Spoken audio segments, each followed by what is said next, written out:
नीला गमछा को हटाकर मैंने पीला गमछे को अपना कफन बनाकर चल दिया। कुछ लोगों ने बोला कि अरे ओम प्रकाश बागी, तुम ओम प्रकाश के राजभर के साथ हो, तुम मर जाओगे तो ओम प्रकाश राजभर एक कफन नहीं देंगे।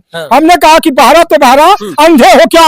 अरे ओम प्रकाश राजभर तो मुझे कफन दे दिए हैं, अगर तुम्हें आंख भगवान दिए हैं तो देख लो, यही पीला सफा। अरे राजभर बिरादरी के लोगों, अगर मैं जहां भी बलिया, गाजीपुर, मऊ, चाहे बिहार, चाहे दिल्ली, कलकत्ता, बंबई, कहीं भी मन गया तो इसी पीला झंडा को मेरा कफन बनाकर दफन कर दीजिएगा इसको ला करके, कि दूसरे पार्टी के लोग देखेंगे तो कहेंगे कि स्वर्गीय भारतीय समाज पार्टी के एक नेता की लाश जा रही है। नमस्कार, आप देख रहे हैं भी न्यूज इंडिया। इस समय लोकसभा घोसी में है और घोसी का चुनावी प्रचार थम नहीं रहा है।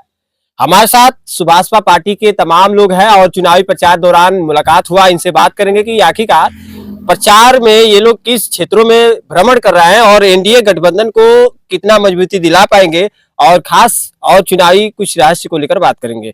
ओम प्रकाश बागी। ओम प्रकाश बागी नाम है? चमार हूँ। अच्छा, आप दलित समाज से? जी। अच्छा, दलित समाज से आते हुए और दलित तमाम लोग का ये कहना होता है कि सुप्रीमो मायावती के जो है नाम पर वो लोग वोट करते हैं। अच्छा, हाँ, वो लोग कुछ कहते हैं। तो अपने समाज को कैसे समझा पाएंगे? हम समझा रहे हैं और समझा रहे हैं और लोगों को बता रहे हैं, क्योंकि कुछ लोग ऐसे कहते हैं कि हम लोग वोट देते आए हैं और हम लोगों का काम नहीं होता है, तो वोट देने से क्या फायदा है? हम लोगों को कुछ लोग खेत देते हैं, तो हम लोग कहते हैं कि चलो अपने समाज को वोट करते हो, तो कहता है कि कोई समाज हमको कुछ देता नहीं है, आप हमारे लिए क्या कर सकते हैं? तो मैं बहुत से लोगों का दलित समाज में चमार बिरादरी का मैंने घर देखा, पासवानों का घर देखा।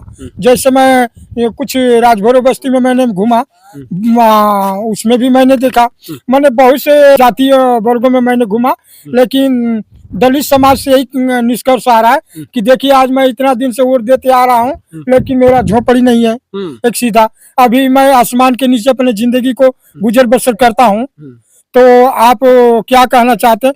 तो हम कहते हैं कि आप आज तक वोट देते आए हैं, ठीक है, आपने जिसको भी वोट दिया, लेकिन आप इस बार ओम प्रकाश राजभर के बेटे को और डॉक्टर अरविंद को आप लोग वोट करिए और उनको जिताइए। आपके समाज के लोग आप पर नाराज होंगे कि देखिए समाज, ये दलित समाज को होकर और किस पार्टी को जिता रहे हैं। कुछ लोग हैं कि जो नाराज भी होते हैं, हमको गालियां भी देते हैं। अच्छा, गालियां भी सहने को पड़ता है, मगर उससे मुझे ये कुछ इतराज नहीं होता। अच्छा। हम कहते हैं कि जब हम चमार हो करके स्वर्गीय भारतीय समाज पार्टी में आए हैं, तो हमको दोगला तेगला कहते हो। राजभर बिरादरी तो बहुजन समाज पार्टी में आता है, तो उसको तो राजभर बिरादरी एक बार भी कुछ नहीं कहता है, तो ऐसे शब्द का प्रयोग क्यों करते हो? अरे हम ओम प्रकाश राजभर के साथ हैं, वो मंत्री हैं, तो आप लोग मेरे साथ जुड़िए, आइए, चाहे आगे आप चलिए उनसे कोई काम कराइए। अगर आपको काम करे न तब ना। मंत्री जी ओम प्रकाश राजभर जी हमसे कोई जात बिरादरी नहीं पूछते हैं। अच्छा। कि ये कौन से जात का है कौन से नहीं है, वो सिर्फ काम करते हैं।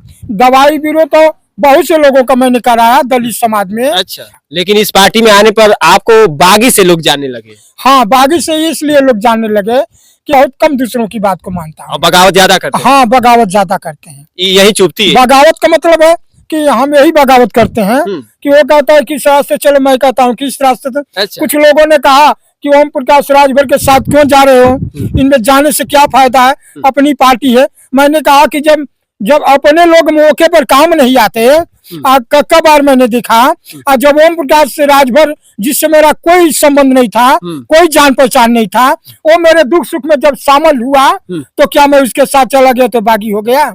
तो समझ लो कि आज समय बागी हो गया। बागी ही सही। जी, बागी है सही। वो मेरे साथ आकर मेरा मदद किए, मेरे दुख सुख को अपना दर्द बना लिए, तो आज समय भी उनके दुख सुख, उनके दर्द को अपना दर्द बनाकर चलूंगा। उसी दिन से मैं पीला झंडा, अपना पीला जो गमछा है और पीला झंडा अपने छड़ी निशान का घर पर लहरा दिया। अच्छा। इसी देख रहे हैं ना, इसी सफा को, ये सफा नहीं, ये वो स्वर्गीय भारतीय समाज पार्टी के ये झंडा है, और इस झंडे को मैंने अपना कफन बनाकर चल दिया। नीला गमछा को हटाकर मैंने पीला गमछे को अपना कफन बनाकर चल दिया। कुछ लोगों ने बोला कि अरे ओम प्रकाश बागी, तुम ओम प्रकाश के राजभर के साथ हो, तुम मर जाओगे तो ओम प्रकाश राजभर एक कफन नहीं देंगे। हमने कहा कि बहरा तो बहरा, अंधे हो क्या?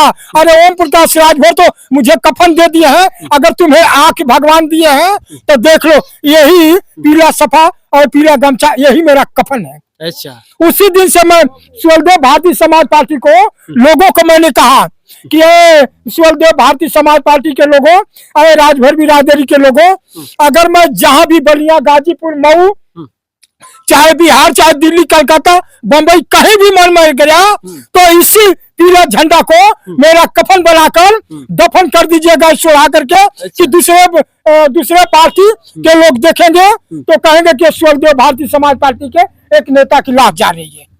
मैं अपने पीले झंडे की कसम खाता हूं कि आप मुझे एक मेंबर बना है तो आपको मैं सुहलदेव भारतीय समाज पार्टी का एक यहाँ मूर्ति बैठाकर मैं आपको दिखा दूंगा। अच्छा। ये वचन बंद हो गया, आज मूर्ति का मैंने बयाना दे दिया। विनोद प्रधान दलित समाज से आते हैं और सुहलदेव राजभर जी के मूर्ति की स्थापना का जो है ऐलान भी कर दिए। हाँ, अगर यकीन नहीं है तो मेरे पास अच्छा, देखिए इसकी पर्ची है। अच्छा, देखिए, बिल्कुल बिल्कुल, देखिए गुंजन कला केंद्र देख सकते हैं कि सुहलदेव जी का मूर्ति घोड़े पर बैठी हुई, एक हाथ में लगाम, दूसरे हाथ में भाला, 6.5 फीट की जो है मूर्ति और मजदूरी जो है 41,101 रुपए है, जबकि इसमें 5,001 रुपए एडवांस से दे चुके हैं और मूर्ति देने की तिथि भी है 8 जून, 8 ही है ना जून जी, 8 जून 2024 को इनको मूर्ति मिल जाएगी। अब 8 जून 2024 को एक बड़ा सा ऐतिहासिक बात भी होगा सामने उस बस्ती में, जिस बस्ती में लोगों का ध्यान यह होता है कि दलित समाज में अंबेडकर जी हो या रविदास जी हो, ऐसे तमाम मूर्तियां देखे होंगे, लेकिन एक पहला बार इस तरह से मूर्ति देखने को मिलेगा जो राष्ट्रवीर महाराजा सुहलदेव राजभर जी का मूर्ति एक दलित बस्ती में एक दलित समाज के बेटे के माध्यम से देखने को मिलेगा। तो कहीं ना कहीं एक बड़ी जो है लोगों के लिए संदेश भी है। हमारे दलित समाज के लोग हंस रहे हैं कि ये ऐसे झूठ मूठ का ये लोगों को ये बना रहा है, वो बना रहा है, लेकिन मैं कहता हूँ कि राजा जय सुहलदेव जी का मैं मूर्ति लगवाऊंगा तो लगवाऊंगा, चाहे उनके लिए मुझे अपना खून पसीना क्या अपना जान भी देना पड़े तो मैं दे करके मूर्ति को लगवाऊंगा। चलिए, अपना पकड़िए अमानत। और आप देखें, खास इस रिपोर्ट में हमने देखा एक दलित समाज से जो है ओम प्रकाश बागी, जो अपनी बेबाकी बात के मद्देनजर अपनी ठोस उस बातों को रखे अपने गांव तक कि तमाम इनके पड़ोसी ही इनसे बगावत करते नजर आए। ये भी पीछे नहीं हटे और उस कामयाबी को दिखाने का प्रस्ताव भी जारी कर दिए कि उस गांव में सुहलदेव राजभर जी का मूर्ति लगवाएंगे। तो फिलहाल इस वक्त के लिए इतना ही। नमस्कार।